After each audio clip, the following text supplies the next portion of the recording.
As we get deeper into the fall season, the risk of hitting a deer with your car increases. A deer crash happens in Missouri once every 2.5 hours. Damaged vehicles are already appearing at Kemna Collision Repair Center in Wardsville.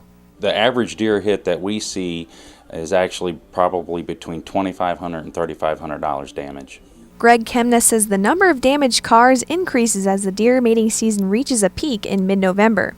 Almost 75% of deer strikes in 2011 happened in rural areas, and 4 out of 5 crashes occurred on state roads.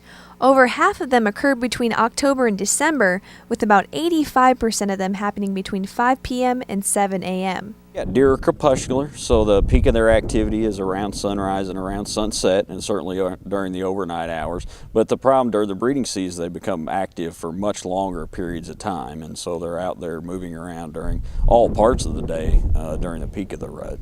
Jason Sumner says this poses a problem for drivers heading to and from work when daylight time is shorter in the fall and winter months. If you do hit a deer, Try to get to a very safe place on the side of the road, the nearest spot. Pull the car over.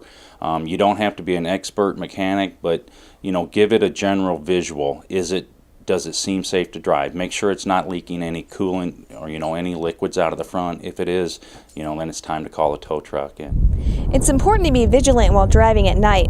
Make sure to slow down and use high beams to get a better visual of your surroundings.